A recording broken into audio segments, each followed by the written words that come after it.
कहानी उस वक्त की है जब देवता खुद इंसानों के बीच रहते थे। उनकी उम्र हजारों सालों की होती थी और वो इंसानों के ऊपर राज करते थे। कहानी की शुरुआत में बताया जाता है कि इजिप्ट वो देश है जहाँ पर भगवान ने अपनी हर रचना को बनाया। इंसान को भी यहीं बनाया गया था और इसके बाद देवताओं ने इंसान के साथ यहीं रहने का फैसला कर लिया। देवताओं में और इंसानों में बहुत बड़ा फर्क होता है। देवता इंसानों के मुकाबले ज्यादा लंबे चौड़े और तगड़े होते हैं। देवताओं के शरीर के अंदर खून नहीं बल्कि सोना बहता है। वो जब चाहे किसी भी विशाल दरिंदे का रूप ले सकते हैं। लेकिन ये भी सच है कि इंसानों के बिना देवता भी इनकम्प्लीट हैं। इजिप्ट में दिखाया जाता है कि हवा का देवता जिसका नाम होरेस है, आज उसकी ताजपोशी है। आज उसे राजा बनाया जाएगा और पूरा इजिप्ट इस बात की खुशियां मना रहा होता है। सब के सब उसकी ताजपोशी देखने के लिए आते हैं। जब होरेस के पिता उसके सर पर ताज रखने ही वाले होते हैं, तब वहां पर एक और देवता आता है। ये रेगिस्तान का देवता होरेस के पिता का भाई यानी होरेस का चाचा होता है। वो कहता है कि मुझे आने में देर हो गई और वो होरेस को एक उपहार देता है। ये एक बिगुल होता है और अपने भतीजे से कहता है कि इसको बजाओ। जैसे ही होरेस बिगुल बजाता है, बहुत सारे सैनिक आ जाते हैं। वो इस जगह को चारों तरफ से घेर लेते हैं। ये सारे सैनिक होरेस के चाचा सेट यानी रेगिस्तान के देवता के हैं। इसके बाद सेट अपने भाई यानी होरेस के पिता को मार देता है और साथ ही सारे देवताओं से कहता है, जो मेरे सामने नहीं झुकेगा उसे अपनी जान से हाथ धोने पड़ेंगे। इसलिए सब देवता सेट के आगे झुक जाते हैं और साथ ही इंसानों को भी ऐसा ही करना पड़ता है। ये देख होरेस को बहुत गुस्सा आता है और वो अपने चाचा से लड़ना शुरू कर देता है। लेकिन वो अकेला होरेस की सेना का मुकाबला नहीं कर पाता और हार जाता है। सेट अपने भतीजे की दोनों आंखें निकाल लेता है। सेट उसे मारता नहीं बल्कि जिंदगी भर इसी तरह अंधकार में जीने के लिए छोड़ देता है। धीरे धीरे वक्त बीतता है। अब इंसानों की और पूरे इजिप्ट की हालत बुरी तरह से खराब हो चुकी है। सेट एक अच्छा राजा नहीं है। वो इंसानों पर जुल्म करता है और देवताओं पर भी अपनी मनमानी करता है। हालांकि इंसान चाहते हैं कि होरेस दोबारा आए, वो सेट से लड़े और राजा बने। लेकिन होरेस के अंदर अब इतनी ताकत नहीं है, वो देख नहीं सकता। इसी देश में एक चोर को दिखाया जाता है जो कि एक इंसान है जो बहुत ही शातिर चोर है। इसका नाम है बक। इसकी जो महबूबा होती है उसका नाम जाया है। वो सेट के एक मुलाजिम जो उसका आर्किटेक्ट है, जो इजिप्ट के बड़े बड़े महलों, पिरामिड और खुफिया रास्तों के नक्शे बनाता है, उसकी गुलाम होती है। और जब बक उससे मिलने जाता है तो वो उससे कहती है उसे सेट की गुलामी और उसके जुल्मों से सिर्फ होरेस ही बचा सकता है। हमें उसकी आंखें उसे वापस दिलानी होगी। इसके बाद वो बक को दिखाती है कि आज सेट के लोग लूट का सोना लेकर आए हैं। वो उसे खजाने वाली जगह पर रखेंगे, यानी आज खजाने वाली जगह खुली होगी। होरेस की आंख भी उसी जगह पर है और वो उसे उस जगह का नक्शा देती है और बक किसी तरह खजाने वाली ट्रॉली में बैठ जाता है और अंदर चला जाता है। यहाँ पर हर रास्ता एक पहेली की तरह है। ये एक भूल भुलैया है। किसी भी कदम पर आपको मौत मिल सकती है। यहाँ पर लोहे के बड़े बड़े योद्धा होते हैं जो कई बार बक के ऊपर हमला भी करते हैं। लेकिन बक किसी तरह होरेस की आंख तक पहुँच जाता है।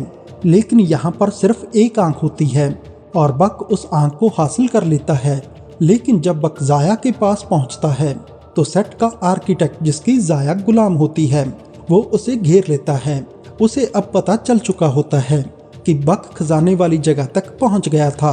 वो उससे पूछता है, तुमने वहां से क्या चुराया?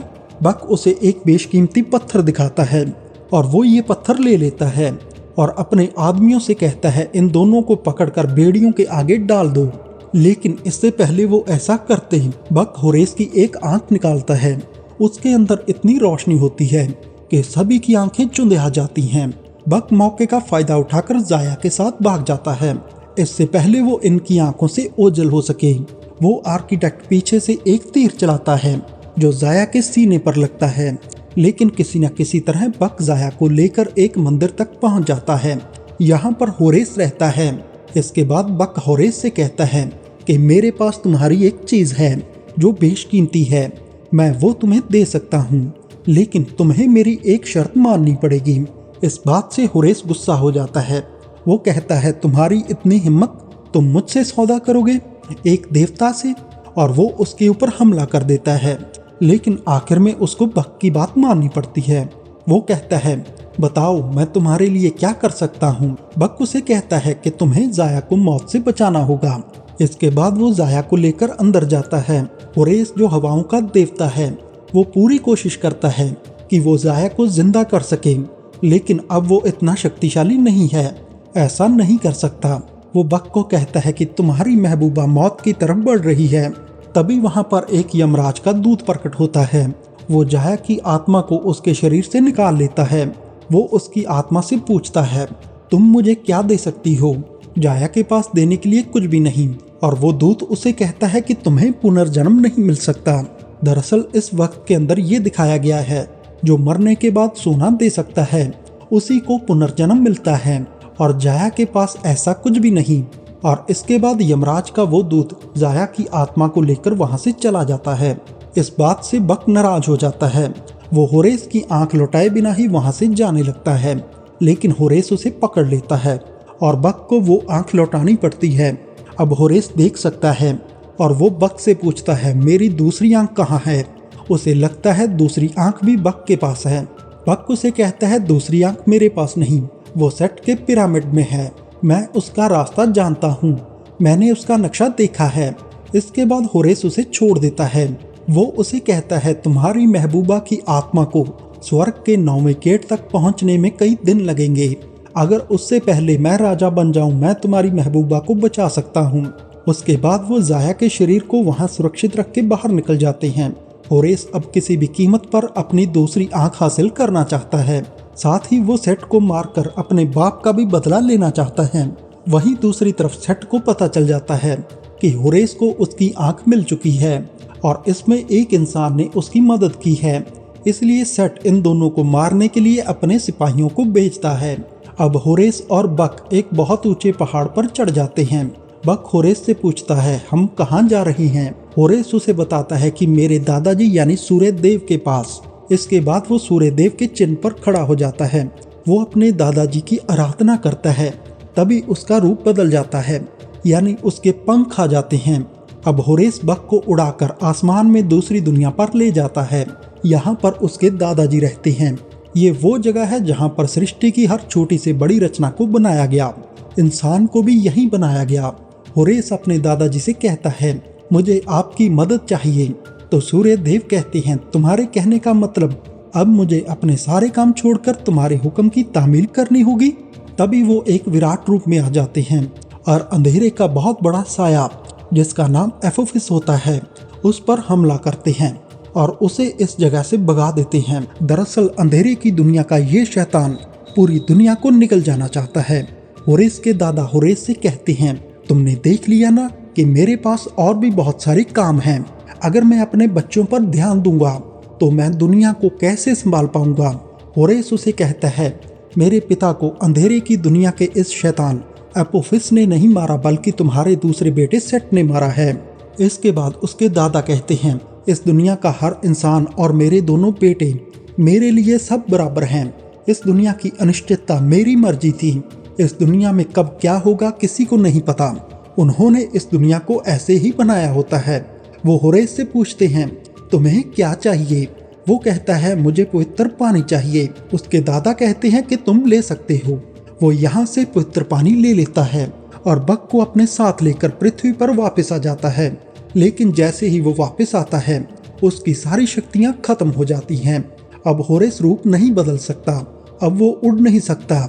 बक उससे पूछता है, हम वहाँ क्यों गए थे? वो उसे बताता है, हम वहाँ पर रचना का पानी लेने गए थे। और वो उसे रचना का पानी दिखाता है। ये वो पानी है जिससे सारी सृष्टि की रचना हुई है। हुरैस उसे बताता है, अगर हम इस पानी को सेट की आग में डाल देंगे तो उसकी सारी शक्तियाँ खत्म हो जाएंगी। इससे पहले वो यहाँ से आगे निकलते, सेट का एक दूत उन पर हमला कर देता है। हुरैस सभी को मार देता है, लेकिन एक बच जाता है। वो हुरैस पर हमला कर देता है और उसे झरने से नीचे गिरा देता है। बक भी उसे बचाने के लिए कूद जाता है। दोनों झरने की चट्टानों से टकराते हैं, लेकिन होरेस वहां पर अपना हथियार खोल लेता है और दोनों की जान बचा लेता है। झरने से निकलने के बाद होरेस कहता है कि अब सेट अपने खूंखार शिकारियों को भेजेगा।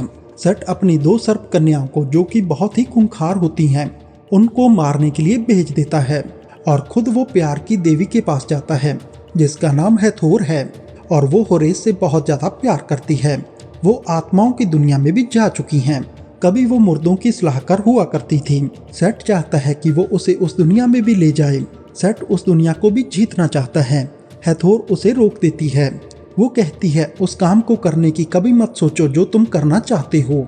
यहाँ पर हैथोर को भी ये पता चलता है कि होरेस की आंखें अब वापस आ चुकी हैं। अब वो अपने पिता के मकबरे में नहीं है। अब वो सेट से पूछती हैं कि होरेस की आंखें वापस कैसे आईं। सेट उसे कोई जवाब नहीं देता। अब वो जान जाती है कि सेट उसे नहीं छोड़ेगा, क्योंकि सेट को भी पता चल चुका होता है कि हैथोर अब उसे छोड़कर होरेस के पास वापस चली जाएगी। सेट उसे मारने की कोशिश करता है, लेकिन हैथोर अपने हाथ से कड़ा निकालकर मुर्दों की दुनिया में चली जाती है। वहां पर मुर्दे उस पर हमला कर देते हैं। उनसे बचने के लिए वो कड़ा वापस पहन लेती है और किसी दूसरी जगह पहुंच जाती है, वो जगह जिसके आसपास होरेस है। दूसरी तरफ दिखाया जाता है कि होरेस और उसका साथी बक एक मंदिर में पहुंच जाते हैं। होरेस बक को बताता है कि कभी ये जगह बहुत सुंदर हुआ करती थी। ये मेरे पिता का पहला मंदिर है। यहाँ पर एक खूबसूरत बाग हुआ करता था, लेकिन सेट ने इस पूरी जगह को तबाह कर दिया। तभी वो दोनों सर्प कन्याएं, जिनको सेट ने इन दोनों को मारने के लिए भेजा है, वो दोनों उन पर हमला कर देती हैं। दोनों बहुत ही खतरनाक होती हैं और होरेस के पास उतनी शक्ति भी नहीं कि दोनों से बच सके। अब यहाँ पर हैथोर भी आ जाती है। ये तीनों मिलकर इन सर्प कन्याओं को मार देते हैं। अब ये तीनों आगे जाते हैं। ये किसी भी तरह सेट की आग के पास पहुंचना चाहते हैं, जो एक पिरामिड के अंदर है, और अंदर जाने का रास्ता आसान नहीं है। लेकिन बक ने वो नक्शा देखा होता है। हैथोर कहती है अगर तुम वहां पहुंच भी गए तो भी तुम उसकी आग के पास नहीं पहुंच पाओगे। वहां पर एक सिंह दानव रहता है जो उसकी आग की रक्षा करता है। वो एक पहेली पूछता है। अगर तुमने उस पहेली का सही जवाब नहीं दिया तो वो तुम्हें बेरहमी से मार देगा। बक होरेस से पूछता है क्या तुम पहेली का जवाब दे सकते हो। होरेस को इसके बारे में कुछ नहीं पता होता। वो कहता है हम थॉथ के पास चलेंगे। वो तीनों थॉथ से मिलने निकल जाते हैं। थॉथ विजडम ऑफ गॉड यानी कि बुद्धि का देवता है, जो किसी भी पहेली का जवाब दे सकता है। ये तीनों थॉथ के पास पहुंच जाते हैं। थॉथ कहता है उसके पास और भी कई काम हैं, वो उनके साथ नहीं जा सकता। तो इस बात पर बक कहता है मैं जाऊंगा, मैं उसकी पहेली का जवाब दूंगा। थॉथ उसे कहता है तुम उसकी पहेली का जवाब कभी नहीं दे पाओगे, वो तुम्हें मार देगा। बक उसे कहता है मैं मरने के लिए तैयार हूँ, लेकिन मैं मरने से पहले उस दानव से कहूंगा कि मैं बुद्धि के देवता के पास भी गया था, जो मेरे साथ आने के लिए तैयार नहीं है, क्योंकि उसे डर है। वो तुम्हारी पहेली का सही जवाब नहीं दे पाएगा और मारा जाएगा। ये सुनकर बुद्धि के देवता की ईगो हर्ट होती है। वो उनके साथ चलने के लिए तैयार हो जाता है।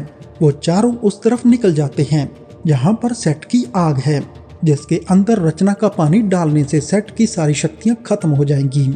यहाँ पर हैथोर को ये पता चलता है कि होरेस ने बक से झूठ कहा था कि वो उसकी मरी हुई प्रेमिका को वापस ले आएगा। वो नाराज हो जाती है। वो जानती है कि होरेस कभी ऐसा नहीं कर सकता। हैथोर अब बक के पास जाती है। वो उसे आत्माओं की दुनिया में उसकी प्रेमिका दिखाती है और बक की उससे बात भी करवाती है। बक जाया को यकीन दिलाता है कि मैं तुम्हें वापस लेकर आऊंगा, मैं होरेस की मदद कर रहा हूँ। होरेस ने मुझसे वादा किया है कि वो हम दोनों की मदद करेगा।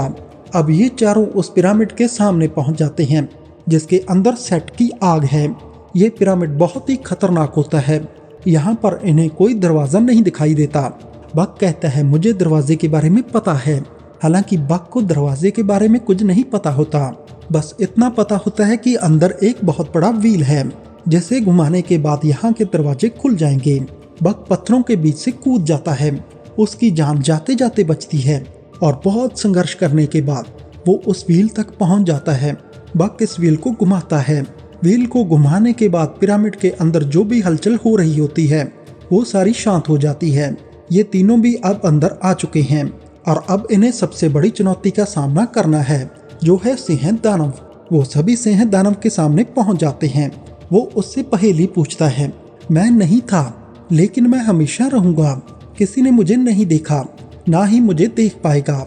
हर जिंदा और सांस लेने वाले को मुझ पर भरोसा है। कौन हूँ मैं?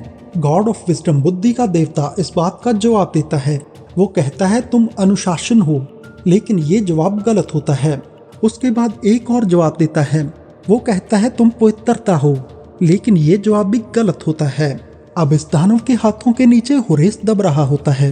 तभी गॉड ऑफ विजडम कहते हैं तुम्हारी पहेली का जवाब है टुमारो, यानी कि कल, तुम कल हो। ये सही जवाब होता है। इसके लिए वो चारों को आगे जाने देता है। ये चारों सेट की आग तक पहुंच जाते हैं। इससे पहले वो रचना का पानी सेट की आग के अंदर डालें। वहां पर एक शिकंजा खुलता है।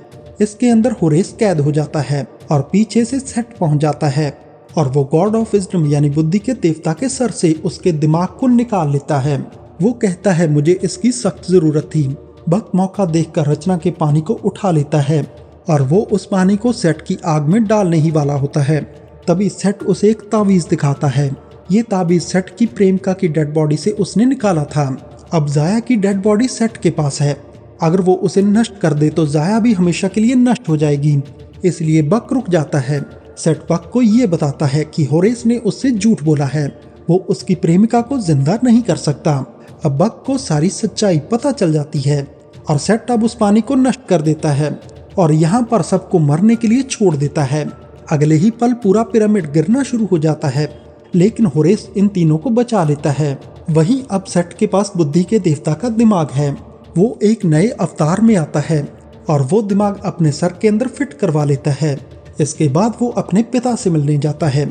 उसके पिता चाहते हैं कि सेट उनकी जगह ले, लेकिन सेट ऐसा नहीं करना चाहता। वो कहता है कि हर रात मैं एफोफिस से लड़ना नहीं चाहता। एफोफिस अंधेरी की दुनिया का वो शैतान है जो पूरी दुनिया को निगल जाना चाहता है। और इसके बाद सेट और उसके पिता के बीच द्वंद्व युद्ध शुरू हो जाता है। लेकिन अब सेट के पास बुद्धि के देवता का दिमाग है, यानी अब वो बहुत ही चालाक और बुद्धिमान है। इसलिए सेट के पिता उससे जीत नहीं सकते। सेट उनका हथियार छीनकर उन पर हमला करता है और वो उनको उनकी दुनिया से नीचे गिरा देता है। वहीं दूसरी तरफ बक को अब पता चल चुका है कि होरेस ने उससे झूठ बोला था। हैथोर जो प्यार की देवी है, वो चाहती है कि बक अपनी प्रेमिका से आखिरी बार मिले। इसलिए वो यमराज के दूत को बुलाती है और उससे पूछती है क्या अब बक मुर्दों की दुनिया में जा सकता है। वो कहता है इसके लिए बड़ी कीमत चुकानी होगी। प्यार की देवी अपने हाथ का कंगन दिखाकर कहती है शायद इससे बड़ी कीमत तो नहीं होगी। अगर वो इस कंगन को उतार देगी तो वो हमेशा के लिए मुर्दों की दुनिया में चली जाएगी। होरेस ऐसा बिल्कुल नहीं चाहता क्योंकि वो उससे बहुत प्यार करता है, लेकिन वो उसकी बात नहीं सुनती। वो अपना कंगन उतार कर बक को दे देती है और खुद हमेशा के लिए इस दुनिया से दूसरी दुनिया में चली जाती है। और दूसरी तरफ जाया 9वें दरवाजे के पास पहुंच चुकी है। यहाँ पर फैसला होता है कौन सी आत्मा दोबारा जन्म लेगी और किसको हमेशा के लिए नष्ट कर दिया जाएगा। दोबारा जन्म उन्हीं को मिलता है जिनके पास देने के लिए कुछ होता है। जाया के पास देने के लिए कुछ नहीं होता, लेकिन इससे पहले वो उसकी आत्मा को हमेशा के लिए नष्ट करते। बक वहाँ पहुँच जाता है। उसे वो कंगन दिखाता है जो उसके पास है। जाया उस कंगन को लेने से मना कर देती है। वो कहती है मैं तुम्हारे बिना कहीं नहीं जाऊंगी, हम जहाँ भी जाएंगे साथ जाएंगे। इससे पहले वो जाया की आत्मा को नष्ट करते। आत्मा को नष्ट करने वाला दरवाजा बंद हो जाता है क्योंकि अंधेरे की दुनिया के शैतान एफोफिस ने यहाँ पर हमला कर दिया। यमराज का दूत बक से कहता है कि जाओ हवाओं के देवता होरेस से कहो कि उसे जो करना है जल्दी करे, मैं इसको ज्यादा देर तक नहीं रोक सकता। और बक वापस इंसानों की दुनिया में आ जाता है। वो होरेस को सब कुछ बता देता है। बक और होरेस अब उस जगह निकल पड़ते हैं जहाँ पर सेट है। सेट के पास अब उसके पिता का हथियार है जो बहुत ज्यादा ताकतवर है, जिससे वो एफोफिस को कंट्रोल कर रचना के पानी की नदी की तरफ ले जाता है ताकि वो इसे पीकर उस क्रिएशन को नष्ट कर दे। यहाँ पर होरेस भी पहुँच जाता है। सेट और होरेस के बीच लड़ाई शुरू हो जाती है। सेट अब पहले से भी ज्यादा ताकतवर है, इसलिए होरेस उसके सामने नहीं टिक पाता। जब वो होरेस को मारने वाला होता है, बक उसके भाले पर रस्सी अटकाकर उसे खींच लेता है। इस बात से सेट को गुस्सा आता है। वो बक को मारने के लिए आता है। तभी बक अपने चाकू से उसके सर पर हमला करता है। यहाँ पर होरेस की आंख होती है। बक इस आंख को हासिल कर लेता है और होरेस की तरफ उछालता है और साथ ही वो इस पिरामिड से गिर रहा होता है। होरेस के पास अब ऑप्शन होता है, या तो वो अपनी आंख को बचाए या बक को, लेकिन वो बक को बचाने के लिए भागता है। वो उसका हाथ पकड़ लेता है और खुद भी ज्यादा देर तक वहां टिका नहीं रह पाता। दोनों पिरामिड से नीचे गिरना शुरू हो जाते हैं। तभी होरेस की शक्तियां उसे मिल जाती हैं। वो अपना रूप बदलकर उड़ना शुरू कर देता है। वो बक को बचा लेता है। दरअसल होरेस को वहम होता है कि उसे उसकी शक्तियां तभी मिलेंगी जब उसकी दोनों आंखें उसे मिल जाएं। लेकिन सच ये होता है, जब उसे अपने देवता होने की जिम्मेदारियों का एहसास होगा तभी उसे अपनी शक्तियां वापस मिलेंगी। जब उसे सारी शक्तियां वापस मिल जाती हैं तब वो सेट के पास जाता है। दोनों के बीच घमासान युद्ध होता है और इस युद्ध में होरेस सेट को हरा देता है। जब वो सेट को मारने वाला होता है, सेट कहता है कि मैंने तुम्हें जीवन दान दिया था, मैं चाहता हूँ तुम भी मुझे जिंदा छोड़ दो। होरेस कहता है, जो गलती तुमने की वो मैं नहीं करूँगा, और वो उसे खत्म कर देता है। सेट को खत्म करने के बाद होरेस अपने दादा के पास जाता है जो अभी भी जिंदा हैं। वो उन्हें कहता है कि एपोफिस जो अंधेरे की दुनिया का शैतान है उसे उसकी दुनिया में वापस भेज दो। उसके दादा जो सूर्य देव हैं वो इस शैतान को उसकी दुनिया में वापस भेज देते हैं। और अब होरेस बक के पास जाता है जो अपनी आखिरी सांसें ले रहा होता है। वो भी इस दुनिया को छोड़कर चला जाता है। होरेस बक को उसकी प्रेमिका के शरीर के पास रखता है और वहीं पर उसके दादाजी प्रकट हो जाते हैं। वो कहते हैं, होरेस जो तुमने किया वो कभी बुलाया नहीं जा सकता, मांगो तुम क्या मांगते हो। होरेस अपने लिए कुछ नहीं मांगता बल्कि बक और जाया की जिंदगी वापस मांगता है। सूर्यदेव यानी उसके दादा उसकी इच्छा को पूरा कर देते हैं। जाया और बक दोनों एक बार फिर से जिंदा हो जाते हैं। उसके बाद होरेस को इजिप्ट का राजा बना दिया जाता है और होरेस कहता है, आज के बाद पुनर्जन्म को कभी भी पैसों से या सोने से नहीं खरीदा जा सकता। इसे खरीदा जाएगा सच्चाई से, ईमानदारी से, अच्छे कर्मों से, एक दूसरे की मदद से, ताकि इस दुनिया में सच्चाई रहे, अच्छाई रहे। इसी के साथ ही सब कुछ ठीक हो जाता है और होरेस को उसकी दूसरी आंख भी मिल जाती है। इसके बाद बक होरेस को प्यार की देवी का कंगन दिखाता है जिसके बिना वो मुर्दों की दुनिया से वापस नहीं आ सकती। इसके बाद होरेस उसे कहता है, अगर मैं राज्य से कुछ दिनों के लिए दूर जाऊं, क्या तुम इसको संभाल लोगे? बक कहता है, राजा का सलाहकार होने के नाते ये अब मेरा फर्ज है। अब वो राजा का सलाहकार है। होरेस अब रूप बदलकर मुर्दों की दुनिया की तरफ निकल पड़ता है। वो प्यार की देवी को वहां से बचाना चाहता है जिस तरह एक बार उसने पहले भी बचाया था। इसी के साथ ये कहानी खत्म हो जाती है। तो फ्रेंड्स, अगर आपको ये कहानी अच्छी लगे और ऐसी और कहानियां देखने के लिए हमारा YouTube चैनल और Facebook पेज लाइक और सब्सक्राइब जरूर करें।